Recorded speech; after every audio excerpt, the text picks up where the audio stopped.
শুভ সকাল বন্ধুরা, কেমন আছো সবাই? আশা করছি সবাই অনেক ভালো আছো, সুস্থ আছো। আমি বৃষ্টি, আমার নতুন আরও একটা ভিডিওতে তোমাদের সকলকে জানাই অনেক স্বাগত। যেহেতু আমার মাঠের সাইডে বাড়ি, তো ঘুম থেকে উঠতে না উঠতেই কিন্তু রোদ একদম উঠে পড়ে।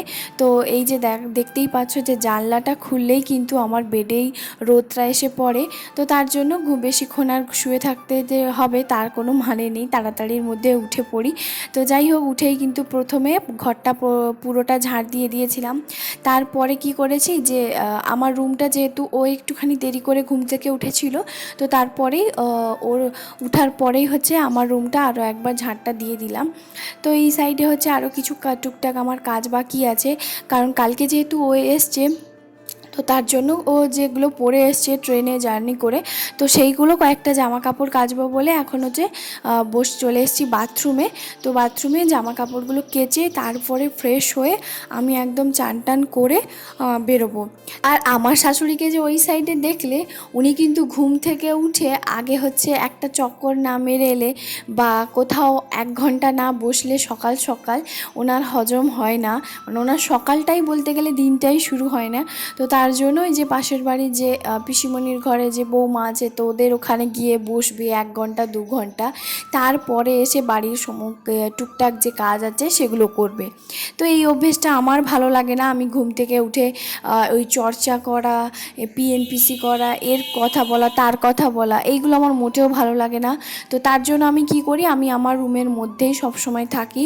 আমার বেশি ভালো লাগে না, কারণ ওদের সারাক্ষণ অন্যের কথা বলে বলে বিরক্ত লাগে, আমার শুনতেও অশান্তি লাগে।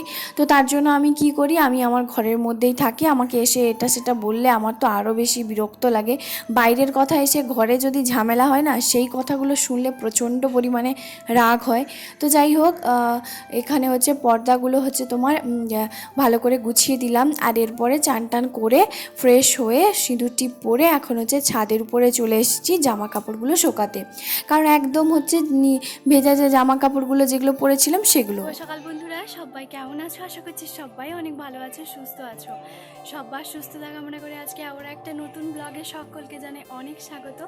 আজকে হচ্ছে মঙ্গলবার, তো এখন বাজে হচ্ছে তোমার ঘড়িতে 8টা 34। ঘুম থেকে উঠে যা যা করেছি সেগুলো তো টুকটাক তোমাদের সঙ্গে শেয়ার করেছি। আমার কিন্তু চান করা হয়ে গেছে, আজকে একটু চুলে শ্যাম্পু করেছি। আর আমাদের এখানে যেহেতু মেলা হয়, তো তার জন্য একটুখানি কীর্তন হচ্ছে, মানে গান বাজছে। তো হয়তো চলো বন্ধুরা, আজকে কি করছি না করছি সবটাই তোমাদের সঙ্গে শেয়ার করবো। আশা করছি আজকের এই ভিডিওটা দেখতে তোমাদের সবার অনেক ভালো লাগবে। আমি উপর থেকে আবার নিচে চলে এসেছি, কারণ প্রচণ্ড রোদ বেরিয়েছিল, তো রোদতে আর বেশিক্ষণ দাঁড়াতে পারিনি। তার জন্য ও কিন্তু খাওয়া দাওয়া করে হচ্ছে এখন গেছে চুলদাড়িটা কাটতে, আর বাজারে গেছে একটুখানি মাছ আনবে। আমার তো এদিকে সব কাজ হয়ে গেছে, তারপরে তো আস্তে আস্তে টুকটুক করে রান্না বান্না ছাড়া আর কি কাজ আছে না আছে সবটাই তোমাদের সঙ্গে শেয়ার করবো। তো বেসিক্যালি যদিও বা আমাদের অতটাও কাজ নেই, তো রান্না বান্না এইসবই হচ্ছে তোমার কাজ। আর তো চলো, আজকে কি করছি না করছি সবটাই শেয়ার করব। ভিডিওটা কন্টিনিউ দেখতে থাকো, আশা করছি আজকের এই ভিডিওটা দেখতে অনেক ভালো লাগবে। কালকে রাতেই কিন্তু আমি ভুসি আর হচ্ছে একটুখানি মিশ্রি ভিজিয়েছিলাম, যেহেতু একটুখানি গরম পড়েছে আর শরীরটা একটুখানি খারাপ লাগছিল। তো তার জন্যই আমি ভাবলাম যে রাতে হচ্ছে ভিজিয়ে দিই, পরের দিন সকালবেলা উঠে হচ্ছে 1 গ্লাস খাবো। তো সেই জন্য এই যে এখন একটু একটু করে গুলিয়ে হচ্ছে তোমার খেয়ে নিচ্ছি। আর ভুসি আর হচ্ছে মিশ্রি জলটা কিন্তু খেলে ভীষণ পরিমাণে পেটটা ঠান্ডা হয় আর বেশ ভালো। তো তার জন্য আর ওকেও 1 গ্লাস দিয়ে দিয়েছি। তারপরে ও যাবে হচ্ছে মার্কেটে, কারণ যেহেতু মাছটা যেগুলো তো আনতেই হবে। তার জন্য আগের দিন তো শ্বশুরমশাই সবজি নিয়ে এসেছিলো। তো দেখা যাক এখন কি রান্না করি। আর সামনে হচ্ছে শাশুড়িমা বসছে, তো ওনার সঙ্গে একটুখানি কথা বলছিলাম। তো এইরকমটাই উনি বলেই যাচ্ছেন এটা সেটা কথা, তো আমি একটু শুনেই যাচ্ছি, আর কি আর করব। তো সারাক্ষণ বকবক আর কথা শুনতেই থাকি। তো তারপরে এখানে কিন্তু সোজা চলে এসেছি এই যে আলু, সজনে ডাঁটা, টমেটো যেগুলো কালকে নিয়ে এসেছিলো সেগুলো সব কিছু কেটে নিয়েছি। আমার শাশুড়ির একটা অভ্যেস কী জানো তো, আমাকে না বলতে হয় যে এই সবজিটা কেটে দাও, ওই সবজিটা কেটে দাও, এরকমভাবে বলতে হয়। নিজে থেকে যে কোনো কিছু করবে সেরকমটা নয়। তো সেই জন্য আমি বলি যে শাকটা কেটে দাও, তো শাকটা কেটে দিয়েছে।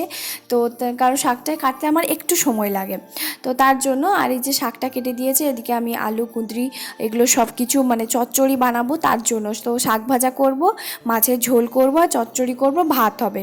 তো ব্যাস ওইটাই। তো আমার শ্বশুরমশাই না 2-3টে তরকারি দিয়ে আরামসে খেয়ে নেবে। যদি এক গাদা তরকারি হয় উনি বিরক্ত হয়ে যান, ওনার ভালো লাগে না। তবে আমার শাশুড়ির কেমন জানো তো, 6টা তরকারি দরকার, মানে 5টা 6টা তরকারি দরকার, 1টা 2টো তরকারি তো ওনার পোষায় না। আমারও কিন্তু ওরকম ব্যাপার নয়, আমার 3জনের মধ্যে হচ্ছে তোমার আমি, আমার শ্বশুরমশাই আর ও 3জন মিলে কিন্তু ওইরকম 2টো তরকারি দিয়ে 3টে তরকারি দিয়ে খেয়ে নেব। তবে ওনার হচ্ছে 5-6টা তরকারি দরকার। তো উনি এদিক সেদিক সবজি কেটেই যাবেন, যদি ওনাকে নিজে থেকে কোনো কিছু করবে না। যদি বলি যে এই রান্নাটা আজকে এইটাই হবে, তো এই 3টে তরকারি, হ্যাঁ এই 3টে তরকারি হবে, আরও কিছু এগুলো করব সেগুলো করব, তখন আমি বলি যে তুমি নিজের মতন করে ফেলো, তাহলে আমার যতটা সম্ভব আমি ততটাই করেছি। তো একটু বেশি গাদা গাদা তরকারি একদমই ভালো লাগে না। তো যাই হোক, এদিকে করছি চচ্চড়ি, আর এখানে এসে বলছে এটা আবার কি চচ্চড়ি। তো আমি বললাম যে যাই চচ্চড়ি হোক না কেন, খাবে তারপরে বলবে। সবেতেই রান্না করার আগে সবেতেই হচ্ছে ভাঙন দেওয়া কথাবার্তা, যেগুলো আমার প্রচণ্ড বিরক্ত লাগে। এদিকে হচ্ছে আমার চচ্চড়িটা ঢাকনা দিয়ে বসিয়ে দিয়েছি, কারণ ও এলে না বলে যে পান্তা খাবে। কালকে একটুখানি যেহেতু ট্রেনে এসছে, তো বললো যে একটু সকালবেলা পান্তা খাবো এই চচ্চড়িটা দিয়ে, বেশ ভালো লাগবে। তো আমি বললাম ঠিক আছে। তো তারপরে এই যে মাছ নিয়ে চলে এসেছে, আর আমার বাড়ির সামনেটা দেখেছো কেমন হচ্ছে, পুরো ফাঁকা এইভাবে মাঠ। তো যাই হোক, এদিকে না আরও কিছু নিয়ে এসছে। ওই আয়রন মেশিনটা হচ্ছে ছিল না, মানে আগে একটা যেটা ছিল সেটা হচ্ছে একটু খারাপ হয়ে গেছে, একদমই চলছে না, অনেক পুরনো তো তার জন্য। তো সেটা কিনে নিয়ে এসছে। আর হচ্ছে যেহেতু ওর প্রত্যেকটা জামা ওকে আয়রন করেই পরতে হবে, ওটা ওর একটা অভ্যেস, তো সেই জন্য ও কিনে নিয়ে চলে এসেছে সকাল সকাল। আর শাশুড়ি বলেছিল যে শুকনো লঙ্কা দরকার, তো সেই জন্য শুকনো লঙ্কা নিয়ে এসছে। তো ওইটাই বলছিল আর দেখছিল। তো তারপরে ওকে বললাম যে আর একটা যেটা আমাদের ওখানে, যেটা আমরা যেখানে থাকি, তো সেখানে যেটা আছে সেটাও ও কিনেছিল, তবে সেটা অনেক বড় আর সেটা বেশ ভালো, মানে ওটা একটু অন্য ধরনের প্যাটার্নটা, ওটা বেশ ও ভালো। তবে এটাও দেখছি এটা উষার নিয়ে এসছে, তো 550 টাকা নিয়েছে। তো এটা বেশ ও ভালো। তো রেগুলার যখন আমরা আসি তো প্রায় হচ্ছে এমনি ব্যবহার করার জন্য আমি বলবো এরকম একটা কম দামের বাড়িতে রাখাই এরকম ভালো, যে যখন ইচ্ছে যখন আমরা আসছি তখন তো এগুলো ব্যবহারই করতে পারি। তো তারপরে এসেও বলছে যে এরকম যে এই জিনিসটা আমি অনেক জায়গায় খুঁজেছিলাম, তারপরে ফাইনালি একটু অল্প দামের হচ্ছে নিয়েছি। তার কারণ হচ্ছে যেহেতু আমরা তো সবসময় ব্যবহার করছি না, এটা তো মাঝে মধ্যে ব্যবহার করছি, তো তার জন্য। তো যাই হোক, আমি বললাম ঠিক আছে, ভালো ভালো করেছো, কারণ প্রতিবারই হচ্ছে আয়রন করার জন্য একটু অসুবিধেই হয়। তো তারপরে ওর সঙ্গে কথা বলছিলাম, তারপরে ওকে বললাম যে তোমার খিদে পেয়েছে তাহলে তুমি খেয়ে নাও, তোমাকে খেতে দিয়ে দিয়েছি। আর ওদিকে মাছটা আছে, মাছটা আমি ধুতেই যাব। মাছটা যে ছেলে নিয়ে এসছে সেটা যে নিজে বুদ্ধি করে ব্যাগ থেকে বের করে যে ধুয়ে ফেলবে সেটাও নয়, আমাকে গিয়ে ধুতে হবে। তো যাই হোক চলো, এটা হচ্ছে একটু বের করে দেখছিলাম। আর তারপরে হচ্ছে কাগজটা বললো গুছিয়ে রেখে দেবে, তো যদি অসুবিধে হয় তো আমি বললাম ঠিক আছে। আর ওদিকে শাশুড়ি বলছে এটা কি, এটা কিসের জন্য? তো আমি বললাম যে আয়রন হচ্ছে মেশিন, তো সেই জন্য। তো তারপরেই হচ্ছে এরকম বলছে আমার কয়েকটা শাড়ি আছে, আমি বলছি ঠিক আছে দেবে, তাহলে আয়রন করে দেব।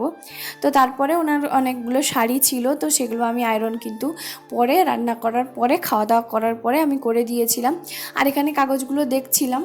আর এই যে ও কেমন মুখটা করলো বলো তো, ওকে আমি বললাম তুমি মুড়ি খেয়ে নাও, পান্তা খেতে হবে না, বলছে না আমি পান্তা খাবো।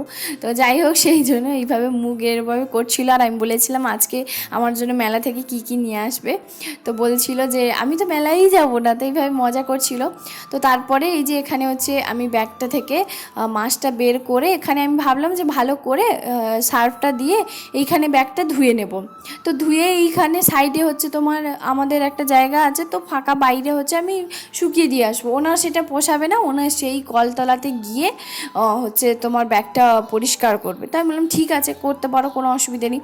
এইখানে কি হয়েছে, ফ্রিজটা মাছটা আমি এখানে রেখেছি, ফট করে কি করেছে, সদ্য মাছ, টাটকা মাছ, মাছটা নিয়ে এসে, ও তো এক্ষুনি মাছটা নিয়ে এলো, মাছটা আমি নিয়ে এসে এখানে বের করছি, ফট করে কি করেছে, ফ্রিজের মধ্যে ঢুকিয়ে দিয়েছে। তখন আমি বললাম যে সদ্য টাটকা মাছটা তুমি ফ্রিজে ঢুকাতে গেলে কেন, আমি তো এক্ষুনি রান্না করব। তো বলছি যে নষ্ট হয়ে যাবে, আমি বলছি এক্ষুনি রান্না করবো নষ্ট হয়ে যাবে, বলছে আমি এরকমই করি, মাছ নিয়ে এসে সঙ্গে সঙ্গে ফ্রিজে ঢুকিয়ে দিই। আচ্ছা তোমরাই বলো এটার কি কোনো মানে হয়? তাহলে সদ্য মাছটার কোনো মানেই কি হয়, যে তাহলে বাজার থেকে মাছ নিয়ে এসে লাভটা কি? মাছটা ধুয়ে ফ্রিজে কেন ঢুকাতে যাব? তো তারপরে দেখো ব্যাগটা সুন্দর করে ধুয়ে দিলাম, তারপরে আবার উনি নিয়ে কলতলাতে চলে গেলেন। চলে যাক, আমার কোনো অসুবিধে নেই। যে যার মতন যদি এক্সট্রা কোনো কিছু করতে চাই তো করতে দাও। আসলে আমি কাজ করছি তো সেগুলো ওনাকে একটু দেখাতে হবে, ওনাকে একটু করতে হবে যে আমিও এটা করছি, তো ওরকমটাই। আর কোনো কিছু জিনিস এখানে বের করে রাখবে না, কোথায় যে জিনিস রাখে আমি ঠিক বুঝেও উঠতে পারি না, কোনো জিনিস থাকে না। আমি এলে সব জিনিস ওকে দিয়ে মশলা থেকে শুরু করে সব কিছু জিনিস বের করাই, বলতে হবে যে এটা দাও সেটা দাও সেটা দাও।